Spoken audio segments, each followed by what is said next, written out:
I have got my hands full trying to balance a hand microphone and all the note cards for our next panel, because this next panel is something quite special. It is a key piece of sustainability. Up next, we're going to be talking about energy. Without further ado, please welcome my esteemed panelists to the main stage for our discussion on energy masterminds and pioneers. Welcome.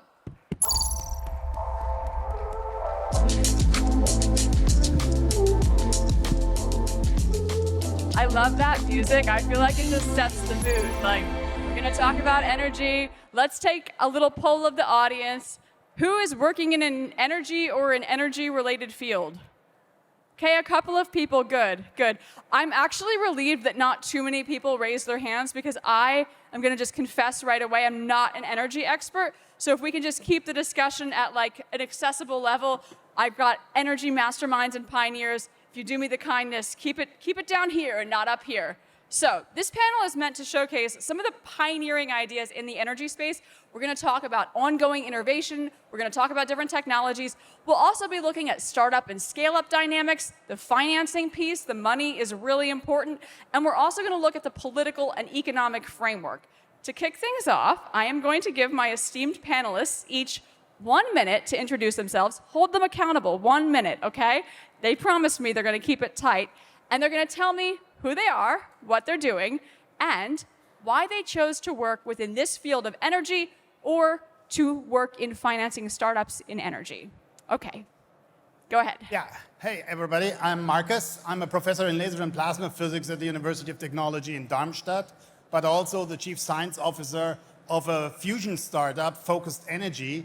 And the reason we have chosen that path is it is the most exciting, most complicated, most difficult, but most rewarding thing you can probably do for the next century, to bring a star down on Earth and to harvest its energy for a limitless, clean energy for mankind that does not produce CO2. That is the goal of Focused Energy, and we are doing that using high-power laser systems, something that Germany has a technology advantage compared to other states, other countries, and that's the reason we have chosen Darmstadt and Austin as the 2 locations for our company. Very cool. Okay, welcome, Dr. Roth. We're happy to have you. Yeah, I'm Nicolas. Welcome here, and great to be here. And yeah, I'm working for Northvolt, more specifically for Northvolt Germany. We are building green batteries, and my role is basically bringing the Northvolt business and the Northvolt idea to Germany and build up the business here. Why are we doing batteries? Actually, this is a little bit like a story of our CEO working with Elon Musk in Silicon Valley, before with Tesla, and then knowing if this big electrification things becomes really true, then we need to build green batteries in Europe and not ship it from Asia to Europe. And if we do this, then we need to do it green, so have a fully circular economy approach behind this and build our batteries with only 100% green energy only. So that is what we do, not only for cars, but also for energy storage systems and the industrial ecosystem for Europe. All right, a lot to talk about when it comes to battery manufacturing. Thank you, Nicolas. Welcome. It's good to have you. Shikha, your turn. Super, thank you so much. Hi, I'm Shikha. I'm a principal at Balderton and lead the DACH region actually on the ground. And actually, I was an entrepreneur myself for 5 years in Asia, where I built a company with over 300 employees and 100 million in top line. So I've been through a lot of the startup hustles that you are all going through now. And actually, the reason why we invest and spend a lot of time in the energy sector per se is because energy is actually the highest emitter of carbon worldwide. And so in a pursuit to counteract the climate change, this is one area that we simply cannot ignore. So we've been investing in this area for quite some time. Some of the investments we've made in the energy space in Europe are, for example, Tibber or Tesseract Energy, both in the renewable space. And we continue to look very, very excitedly at the battery storage space in general. And so excited to be here today. We're excited to have you. Thank you, Shikha. Thank you. My name is Alexander Clavien, and I'm working for a company called LAVO. LAVO is an Australian clean tech company that focuses on storage technology. We are using hybrid storage systems that can be customized and modularized. And what we do is, with a strong focus on the telecommunications sector, help our customers to reduce cost with the decarbonization journey, as well as reducing the maintenance efforts to make sure that in the future the telco towers are reliable, sustainable, and help all of us to have a network all over the world still. Very good. Okay, we have a very balanced panel because you guys are coming at this from different aspects. We've got nuclear fusion, we've got battery manufacturing, we have the finance piece, a very important piece of that puzzle, and we have hydrogen batteries. So going around the stage, I would like each of you to tell me where you see the biggest untapped potential for the specific technology that you're working on. And we'll start, I suppose, with nuclear fusion. It's all potential, right?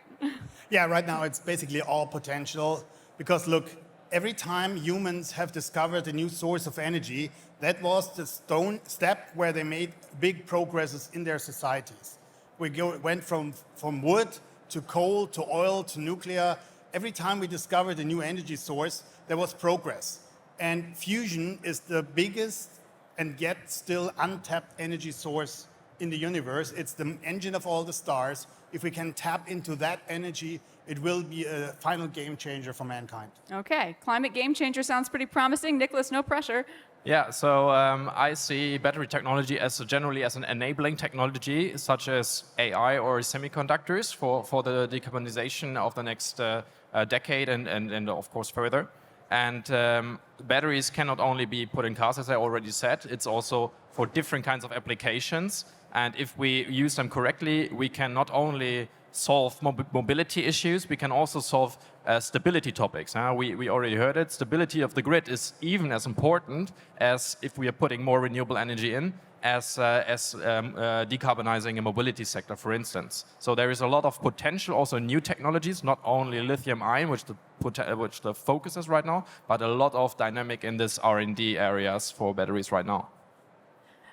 I'm conscious with Balderton Capital that you're not developing your own technology or product, but you are investing in startups at different stages. Where do you see potential? Give us some investing tips. Absolutely. So there's a huge amount of potential in energy in general. But if I had to pick one for a very specific reason, so if you look at the German specifically or European energy mix profile, we're roughly at around 40% in energy share of renewables. And for better or worse, this actually at least needs to double over the next couple of years. And doubling the energy share of renewables is not going to be possible at all without a massive proliferation in technology for storage. So battery storage in general is definitely one of the big headings that we are working on internally as well right now. All right, that's good to hear.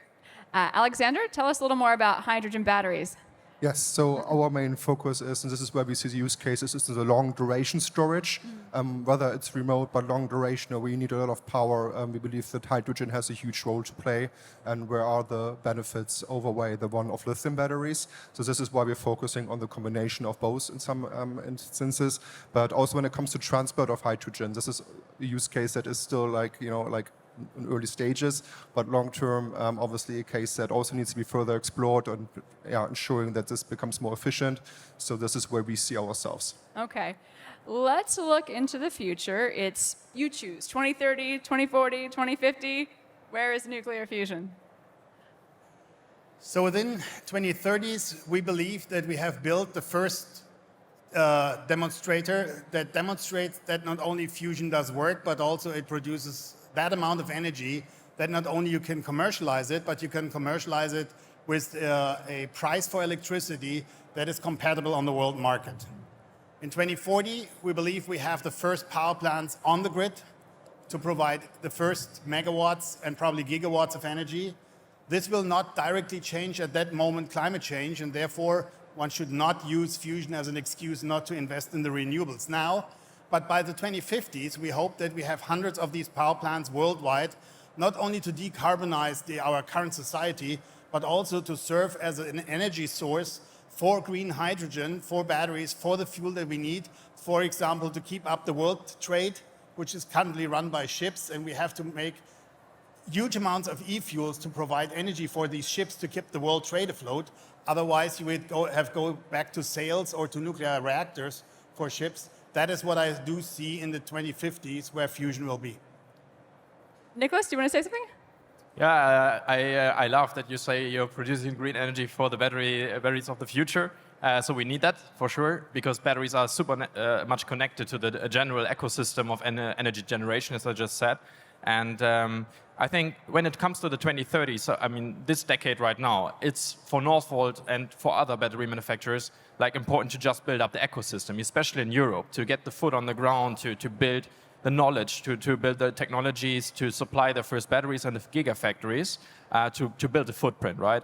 And then I think it's constantly developing in terms of the technologies, whether we can talk about solid state, we're talking about sodium ion, and other technologies which are interesting. And then I think like maybe a little bit like the look into 2040 or 50 is like, I think in a certain way, and this is good by the way, batteries will be commoditized in a certain way, but then everybody will have battery appliances at home, in a car, in like big storage systems to leverage out the grid system in Europe. So I think this is like, as I said, enabling technology for a new ecosystem and infrastructural base for Europe, but also for the world.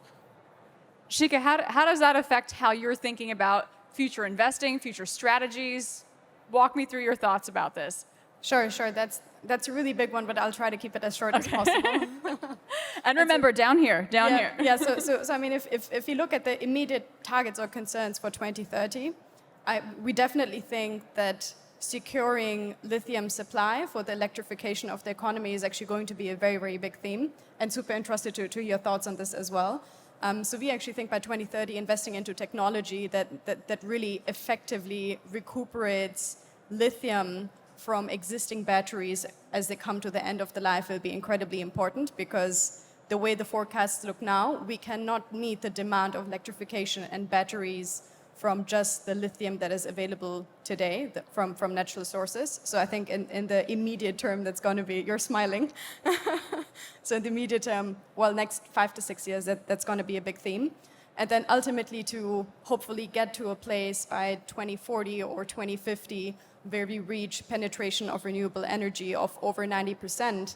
In order to get there, we actually need to make sure, hopefully, that we have a versatile energy mix, such as fusion. I think that is definitely part of the solution to, in the end, help and fire hydrogen batteries for long-term storage. So I guess it's all intermingled. Okay, I like the fact that this is all coming together. It's all sounding very friendly on stage. I see you nodding, Alexander. Hydrogen, you're on board with this? I'm totally on board with this. I totally agree with what Markus said and what Nicolas said. We at LAVO, we want to change how people live with energy in the future, and this is basically depending on the ecosystem that is available. And I think every company that is on stage today is part of an ecosystem, and this is where we need to focus on building this ecosystem. So I think it's not, we should have ambitious goals and objectives, but how do we get there is, I think, the really important question, and this is why having an intact ecosystem is going to be key in succeeding. You mentioned the issues surrounding lithium. If we look at this ecosystem and we look at where some of the technological gaps are to achieving decarbonization, what are they? Walk us through. Where are the biggest technological gaps?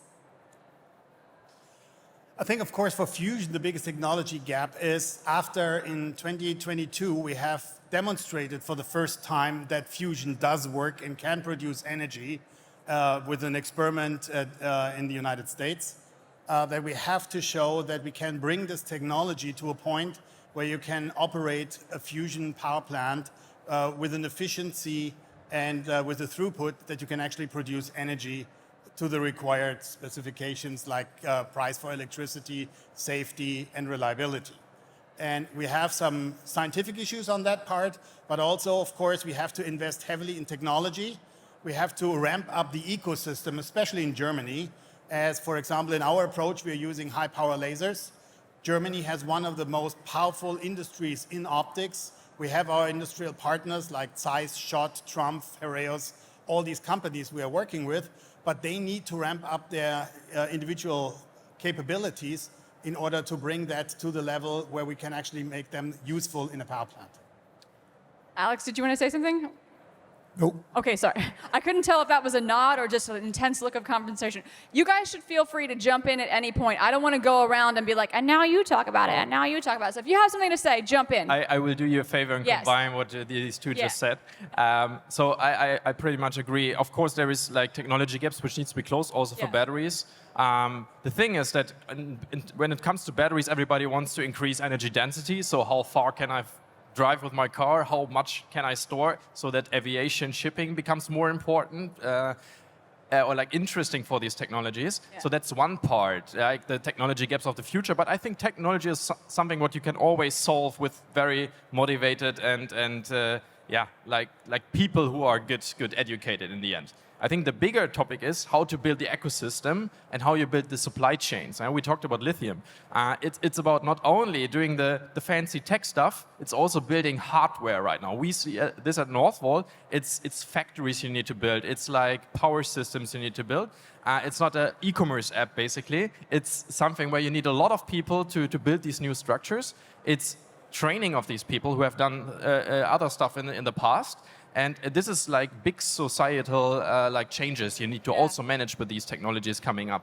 And I think this is something what also needs to be financed. You know, it's a lot of money which you need for building all these circular economies up in terms of lithium refinery, where China is super strong and so on. To do this in Europe as well. And therefore, you need also new ideas on financing and also more risk awareness and mindset changes in the society of the people who do this. So that's as equal as important as technology. That's a really good point. I think it's If I may please. jump in, I do see two more very exciting aspects in batteries where we should work on. One is the memory effect, so that batteries last a lot longer. And the second important part, as you mentioned lithium, is the recycling of the batteries. We have so far too little recycling of the batteries. We are wasting a lot of lithium in old batteries that could be used otherwise. I think those are two technical challenges that we really should work on. Absolutely. And sorry if I'm just jumping in because I need to say this. I love it. Jump in. Yeah, but at Northvolt, it's exactly the part what we're doing to by 2030 use 50% of one battery cell with new manufacture with 50% recycled material. We're the biggest recycling facility rev up in northern Sweden right now. So absolutely necessary to circle that ecosystem. Yeah, sorry. You were Yeah, talking about the and need for just- new financing. Jump in on this. Yeah, absolutely. And just to add to the stuff that you just said, and in fact, I believe by the EU there will be a guideline that by 2031, I guess 80% of the lithium in new batteries needs to be actually stemming from older batteries, i.e. recycled lithium. So I think hopefully this is going to bring about a lot of change.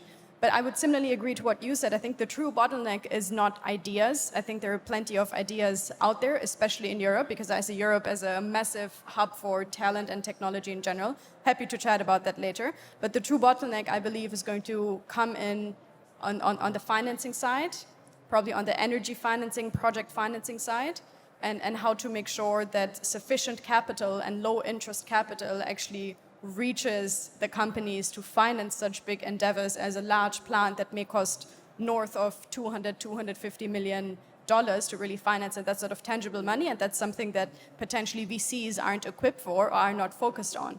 So who's going to close that funding gap effectively over time is a big question.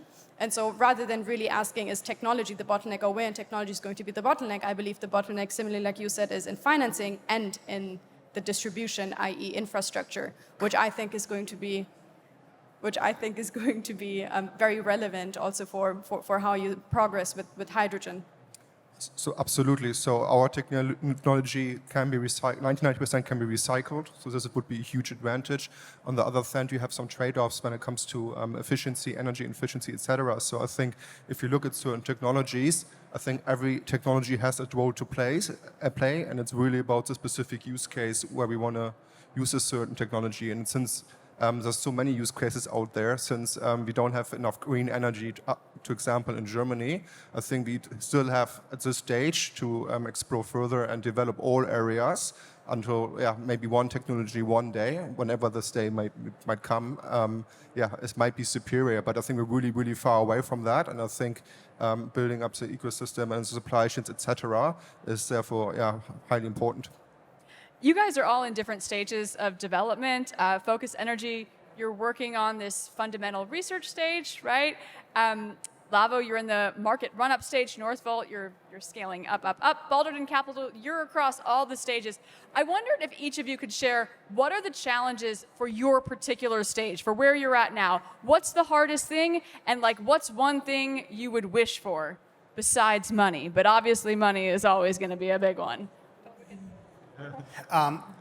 I think we are a little bit beyond the fundamental research part. Okay, all right, because fair. I take that. as it has been demonstrated. Now it comes to the hard part from one successful experiment in the laboratory to make that into something useful. And it requires in fusion typical timescales that are slightly beyond the timescale of regular venture capital funds. And as you start up a company, the three things that we really need is we need investors, but also industry partners who share the same bold vision. We have support by the US government. We are one of the awardees of the milestone program of the Biden administration for the bold decadal vision to get fusion power onto the US grid by the 30s.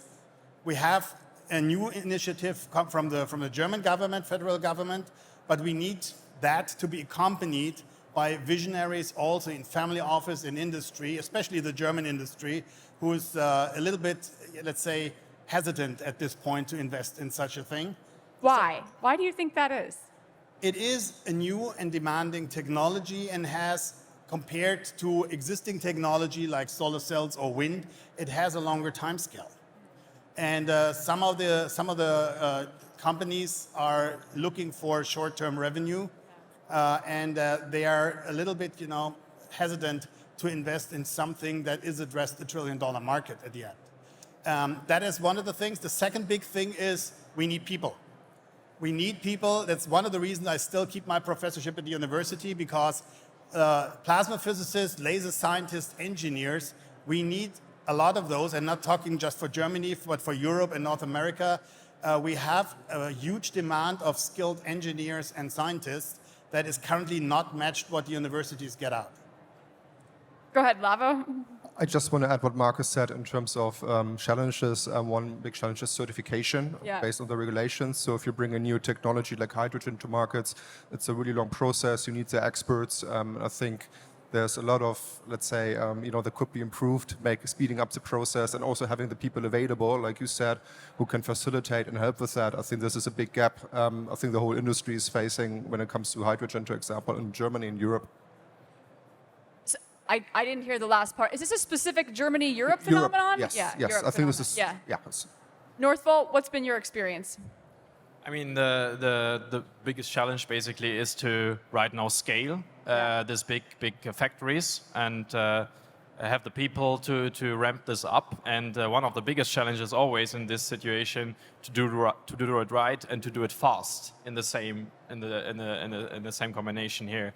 But I think what I would wish for is basically, I mean, especially in Germany, some more aggressive and more risky mindset, because this is needed in these times, in a good way. I mean, we have a lot of very good years behind us in terms of car manufacturing and technologies which are proven. But now it comes to being as fast and as aggressive like in the old times, like founding all these industries, like doing this with the new industries. But otherwise, we will have a problem in Germany and Europe, because Germany is central for Europe in the economy here. So I think this needs to change. And the first thing we need to work on is mindset. And I'm not worried about the people who are here, basically, but for the broader society to understand this and support the transition. Shikha, maybe you could weigh in on it. What do people working in the sector who come to you and ask for money not understand? What do they fundamentally not get about the position you're in as the person controlling the purse strings? So, I mean, in general, perhaps answering the question the other way around is a bit easier. Sure, okay. What do we look out for in business model when we try and assess them in general, and also for the energy space, and perhaps what the challenge has been? Yeah. And so I guess sort of the first proof point of commercialization is typically a proof point that is important to venture capital investors in general. And so trying to understand when that first proof point of commercialization with the business model in the energy space, and that could be battery recycling or that could be anything else, when that really comes. And that is really the tough and the tricky part, because usually when you invest, the point of commercialization may be 2-3 years away. Okay. And there are some cases where in general the venture capital industry may not be patient enough to wait for those 2-3 years. Then it's a catch-22 situation, because if you don't have funding, you don't get to the commercial proof point in the first place. So I think it's a bit about the venture capital industry in general becoming more patient, and we definitely are becoming more patient, because many of our investments, particularly also in the energy space, have actually been pre-commercialization, actually pre-everything. Yeah. And so it's a big leap of trust that you're taking also into the founders and then also into the trajectory. But I believe we have to do this, otherwise we cannot bring about change. Alexander, give us the LAVO perspective. I'm curious what tips you would give other startups that want to contribute to achieving climate targets. This is difficult. The funding is difficult. Give us some advice. I think a good advice would be to partner early on with other companies. I think there are a lot of synergies, whether it's on the corporate side, having like corporate partners, whether it's on the startup side or something in between. I think this is what we really early on explored as a company, and we really benefited from it early on. I think this is just something that is sometimes, I think, overlooked, because most companies, especially startups, focus a lot on their product and are really product-centric, but building an ecosystem, maintaining it, and building these relationships, I think can be really, really beneficial. And I think this is what I like about our industry, to be honest, because there's a high level of openness to engage in this regard. But this is, I think, something I would recommend to everyone who does a business and starts a business in this area. Don't do it alone. Like you said, it's really hard to get talent. It's really hard to get the right people, but you can bypass this. You can speed up your growth, whether it's on the demand or on the supply side, if you start early to build this. Yeah, I really like to underline what's just been said. If you're a startup company and you're in such an interesting environment, build networks, team up with others. For example, Focused Energy has just teamed up with Gauss Fusion and Proxima Fusion, 2 other German startup companies, following a slightly different approach. But we found that these are all credible approaches, and we have partnered, teamed up, because there are a lot of synergy you can use doing this way. I love a bit of synergy. I'm going to plug the Speakers Lounge. I want all of you to go to the Speakers Lounge and be synergetic after this panel wraps up. Guys, we have 6 minutes. You are the pioneers. You are the masterminds. I am a person who just barely has a grasp on the basics. I want you to give me a reason to be hopeful. What is the biggest opportunity or sign of hope that you see for a successful energy transition? Good vibes only. Anyone can start. Let's start on your side this time. It's me again, okay. Like I said, I think what we see is there's a lot of things happening in the industry everywhere in the world. So it's not like, if you have a global perspective on what happens in the US, our companies from Australia, if you look at the Asian and Pacific region as well. So I think, I think it's not obviously not too late. There's a lot of things happening we sometimes not aware of, because so much is happening at the same time. But I think this should be the objective. I think we all, as companies, want to be profitable and sustainable in one area. But the overall goal is we win together or we lose together, right? And this is why, I believe that we're on the right path to do so. With more support in the future from regulators and policymakers and corporate partners, etc., we can speed up the process, and this is what I'm looking for. Okay, I love it. Shikha, give me a reason to be optimistic. Yeah, to be super short on this, I guess the hope that we see today and that we have is actually all of us here today, including the conference, including you, including the audience, and including the amazing technologies that we have on the panel, including fusion energy, electric battery storage, and hydrogen battery storage. I think 10 years ago, this would not have been possible. You guys give me hope, because I was talking to you backstage and I was like, these are some very smart people, and it makes me very happy that you guys are the one tasked with this problem. If anyone can do it, it's you guys. You have my vote, but still, I need you to give me a reason to be even more optimistic. Yeah, I think we can be optimistic, because I think if I'm just looking at the people I'm working every day with, getting out of bed in the morning, I really know there is super motivated, purpose-driven people who just want to change the world or better prevent a climate crisis. Save the basically. world. Save the world, exactly. Yeah. And if you see this, with what motivation people are working on this, I think this is the biggest driver. And like also very, very good reason to do what we do. And therefore, it comes down to the people in the end. Of course, financing is important, and also the infrastructure and technology is important. But I really believe that we in Europe have bright minds and also worldwide to work on these challenges. And as you said, there is also the right regulation in place to pressure people to go in the right way. So I'm quite optimistic that we can do this, despite all challenges which are there. All right, that's a great point. A little bit of pressure never hurt. Thank you, Nicolas. Dr. Roth. When we started Focused Energy about 2 years ago, my first idea was building a startup company on fusion was, what a crazy idea. My next thought was, well, what a crazy idea. What if that really works? So we started the company in 21. 1 month later, for the first time, fusion happened. 1 year later, fusion happened with net energy gain. And in these 2 years, we have assembled an incredible team of world-class scientists coming from major laboratories in the United States as well as in Germany to assemble this incredible team in only 2 years. That was my first ray of hope that we can actually do this. And my second was, when we started this company, no one in the company gave a single cent that we will do anything of that here in Germany, because so far it has always been the United States that was proactive on that. And then especially the last, let's say, 18 months, Germany has turned on a dime from ignoring the concept of laser fusion entirely to a massive support for laser fusion. And that gives me a lot of hope that we can build here in Germany in the near future something really useful together with our colleagues in the United States over there. We are a US-German company. And that gives me a lot of hope that to see that from the government level down to the individual people working with us, there's a lot of excitement and a lot of energy in that system. Well, I can feel the excitement and the energy. Final question. In the spirit of optimism, what year will we fully decarbonize? I see you all rolling your eyes. You hate this question. It's the last one, I promise. Ladies first. Okay, then. I hope by 2050. I'm hopeful by 2050 we'll fully 2050. decarbonize. Okay, all right. I hope I'm around for that. Don't all go at once. She was great. You guys, come on. Yeah, I would also. I mean, you said worldwide or in Europe or in Germany? Sorry? Which region?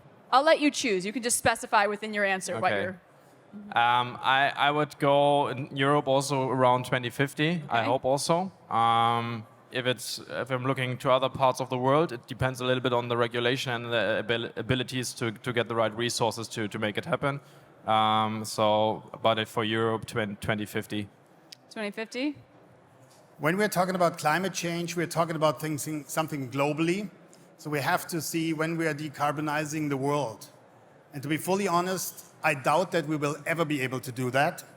So there will always be in regions where you have to burn fossil or some other fuels that will emit CO2. So that means that we have, in the near future, we have to do more than just to be carbon neutral. We have to become carbon negative in areas where we take out the CO2 out of the atmosphere, put it back underground. For example, in areas where we once digged out the coal or something like that, in order to restore our environment to a situation that we can live in. But fully decarbonizing the world, if you look at some areas in Asia or in Africa, I don't think we will ever be able to do that, simply because for those people it will not be possible in the foreseeable future. And therefore I think we have to do in the elaborate states, in the first world, we have to do more than just becoming carbon neutral. Okay, fair enough. I take your point. Alexander, last word to you. 2065, because this is when I want to retire. Okay. Let's hope that Shikha is right, or maybe even sooner. I don't dare venture a guess, but I really appreciate all the insights you guys have shared as the energy masterminds and pioneers. You have given me a little reason to be optimistic. I wish you the best of luck in all of your endeavors, and thank you for sharing these insights with our Hub team today. A round of applause for our masterminds, please.